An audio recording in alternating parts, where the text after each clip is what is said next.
Magandang araw po muli.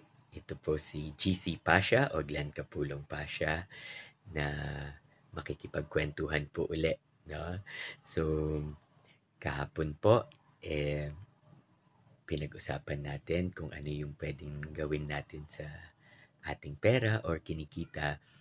So, ngayon po, siguro pag-usapan po natin yung mga specifics kung ano po yung pwede nating gawin, no? So, pinag-usapan po natin yung um, pagbabalik po natin ng ating mga biyaya, no? So, sa pamamagitan po ng tithes or yung ikapo, no? At yung charity natin na para sa gawain ng Diyos. At pinag-usapan din po natin yung ating savings o investments. At finally, yun pong pwede nating gastusin para sa sarili natin, no? So, nung bandang huli po, eh, pwede po nating ah, ibatay dun sa Pareto Principle or 80-20, no? So, para naman po ma malaki-laki pa rin yung matitira para sa atin. Pero sana po unahin po natin yun, no? Unahin po sana natin yung ating tithes or yung ating pagbabalik sa Diyos or sa gawain ng Diyos, yung ating charity at yung ating savings and investments, no? So, bago po tayo um, maglaan para sa panggastos po natin kasi po kung aantayin po natin yung matitira, malamang po wala na po tayong maibabalik na pasalamat sa Diyos at sa gawain ng Diyos at sa charities natin, pati po sa ating savings and investments, no? So, hangga't maaari po, unahin po natin to. Sabi nga po dun sa pagbabalik, first fruits, no? So, unang biyaya po, sana ay ibalik po natin yung portion nun, no? So, yun po. Ngayon, ano po yung pwede nating gawin? So, sana po, bago rin po tayo mag-isip ng savings and investments, una po, ah, kung meron pa po tayong mga um, kautangan na mataas po yung interest rates, so una po nating isettle or bayaran muna po yon, no? At the same time, meron din po tayong tinatawag na insurance kung wala pa po tayong ipon or malaking ipon o investment na pwede po nating iwanan sa ating mga mahal sa buhay, consider din po natin yung tinatawag na insurance, no? So, may mga iba po na marahil hindi po ganun kakumbinsido pero para po dun sa mga wala pa nga pong malaking ipon na para maiwan sa kanilang mga mahal sa buhay kung sakali man pong may mangyari, dapat po isipin din po sana natin ito, no? Ngayon, baka iniisip po ng iba sa atin na gastos lang to. Um, kung meron po akong maibabahagi o mai-share sa inyo sa GCash po mismo, no? So, napakadali po. So, sana explore din po natin yung mga ano, yung mga pwede nating paglaanan ng ating investments and savings sa GCash, pati po yung sa insurance, no? Meron po doon, so doon sa G-Insure, meron pong accident insurance doon na ito po yung pinakamurang insurance marahil, no? Kasi makukuha lang po to ng ating mga mahal sa buhay kapag na-aksidente po tayo. So, ito po yung pinakamurang insurance po na available, no? Ngayon, kung inaalagaan naman po natin yung ating katawan at kalusugan, marahil po yung hindi po inaasahan or aksidente ang pwede pong um, pumutol ng lahat ng ito at para naman po sana ano man ang mangyari sa atin, meron pong nakalaan para sa ating pamilya, meron pong uh, accident insurance sa G-Insure ng GCash. So, tignan lang po natin yon at explore po natin, no? I-research po natin at tignan. Ako po, 53 years old na po ako, pero ang binabayaran ko pong premium 126 pesos a month po, no? Para dun sa accident insurance ng Singlife, no? So, hanapin niyo po yon kung interesado kayo. At ang benefits po nun, in case of accident, more than 1 million, no? Paano pong nangyari yon? So, para po siyang pension benefit para sa mga mahal natin sa buhay.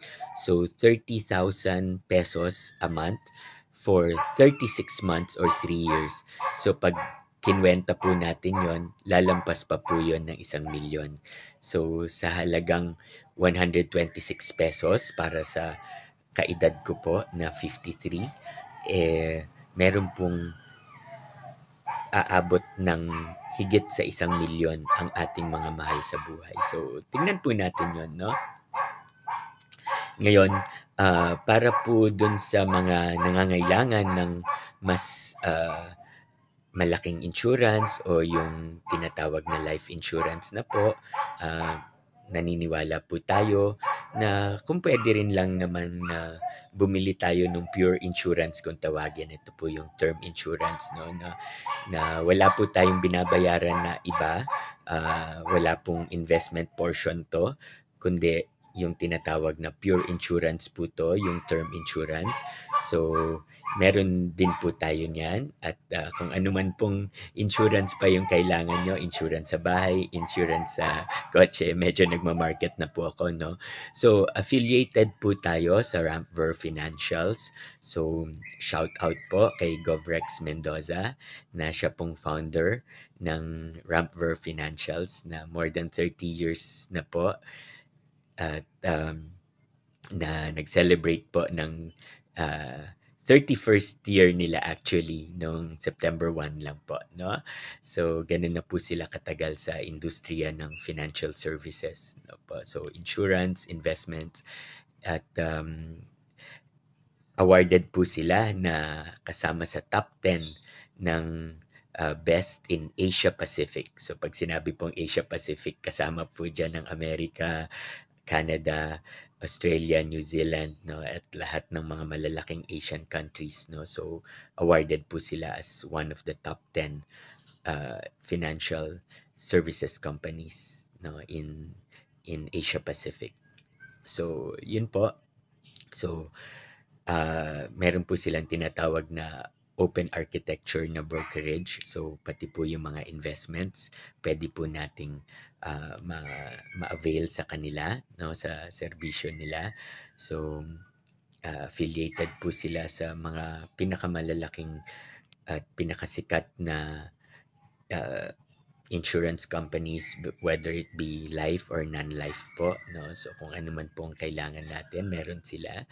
At sa investments naman po, affiliated po sila sa Atram, no? So, ATR Asset Management. So, shout out po kay Kuya Mike Ferrer na siya pong President and CEO nito, a very close family friend. And kay Dino Basas po, no, na President and CEO naman ng Atram Digital, no. Kasama po natin to sa BA Council, no, sa Student Council po ng College of Business ng UP at na husband po ni Jane Jimenez Basas, no. So doon po nagsimula yung kanilang love story. So medyo konting chismis po na anyway, so mga kasamahan po natin sila. And so very affiliated din po tayo with Atram, no. So ATR Asset Management na isa po sa mga dinadala po ng Rampver Financials, no. So yung Atram, yung mga investments po, mutual funds na available po sa Rampver Financials, pero available din po sila sa G-Invest, no, sa GCash po. So Ayun, anyway, shoutout din po kay Govrex Mendoza na director din po ng Mint or GCash, 'no po. So, hindi naman po sa pino-promote natin pero, um, natutuwa lang po tayo sa mga serbisyong, ino-offer po nila, 'no po. At, 'yun po. So, maliban sa GInvest and then ang Ramver Financials po, dinadala din po niya yung mga mutual funds ng Sun Life, ng Call Financials, 'no, isa sa pinakasikat na, brokerage po na stock brokerage po sa Pilipinas na naghahangad po na ang bawat Pilipino ay yumaman, 'no po, or may, na nagsasabing ang bawat Pilipino ay may karapatan din namang yumaman, 'no, at umasenso. So, yun po, 'no. So, yun po yung mga, dinadala nilang, ah mga investments din po, 'no. So, of course, sa GCash po muli meron din pong, GSave, 'no.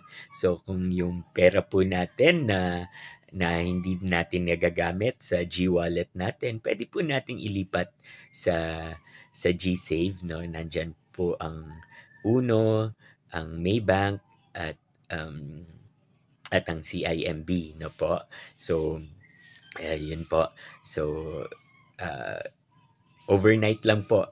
'Pag pinark po natin yung pera natin dun, may interest na po overnight, 'no. So, subukan niyo po yun at napakadali naman pong, ilipat din o withdrawin pabalik sa GWallet natin, 'no. So, isa po sa mga puwede nating i-consider din ito. Ngayon, para sa iba po siguro ang nakikita rin nilang, investment o savings, sa real estate. So, meron na rin pong Ramper, Realty, 'no. So, again, broker po sila ng napakaraming developers po, no. So, kung meron po kayong interest sa real estate, so puwede niyo rin pong, banggitin, 'no. And, shout out din po kay Coach Eileen, na naniniwala po sa kagandahan po ng investment sa gold, no. So, pwede rin po tayo sa gold coins or gold mini bars po, no. So, si Coach Eileen po hindi lang po swimming coach katulad ng, inyong lingkod, siya rin po ay financial coach din po, 'no.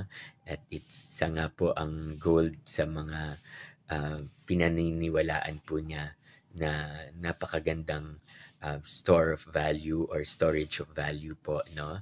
Dahil taas po ng taas ang ginto, ang presyo ng ginto lalo po ngayon, 'no, sa mga panahon na ito na panahon ng giyera, ng, walang kasiguraduhan. So, ang gold po ay napakagandang, storage of value at, pataas po ng pataas, 'no.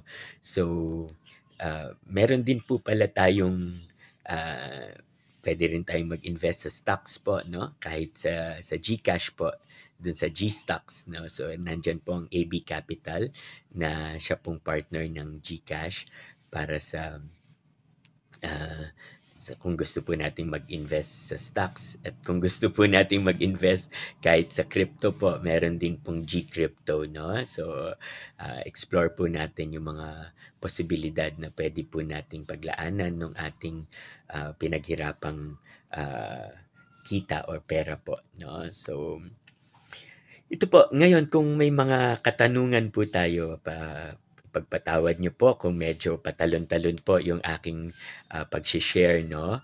So, ngayon kung may mga katanungan po kayo, please comment lang o kaya, padalhan niyo po ako ng private message or, message po, mag-comment lang po tayo kung may mga katanungan po tayo at, sasagutin po natin 'to sa lalong madaling panahon, ika nga, 'no. At, yun po, sana po ay nakatulong po uli ang ating pagbabahagi ngayong araw, ang ating kuwentuhan po. Muli, ito po si GC Pasha or Glenn Kapulong Pasha na nagsasabi rin na mag-impok, para sa ating kabuhayan, kinabukasan at kalikasan, 'no. Napakahalaga rin po ng ating kalikasan. So, ngayon po na dito sa Pilipinas, nakakaranas po tayo ng matinding pag-ulan, bagyo, maaring dulot po 'to ng climate change.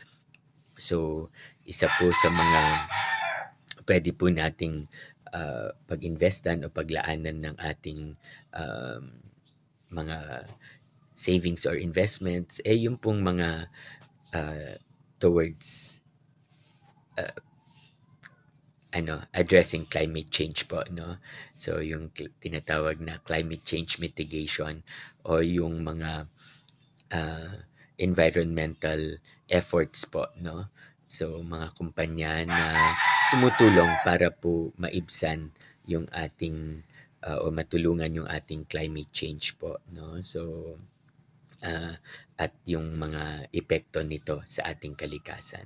So, sa pamamagitan po ng ating pag-iimpok o pagse-save o pag-iinvest, makakatulong din po tayo sa ating kalikasan kung itutuon po natin yung ating mga investments sa mga ganitong kumpanya, or meron din pong funds na ito po ang pinag-iinvestan po nila, 'no. So, hindi na po tayo mismo yung kailangan pumili ng mga stocks or mga kumpanya, kundi meron na pong mga funds, um, tulad po nung sa ATRAM, 'no, yung Philippine Developmental and Environmental fund po, 'no. So ito po ay nakatuon para po sa development ng Pilipinas at sa environmental efforts or companies na ng Pilipinas po, na para makatulong po sa ating kalikasan, 'no.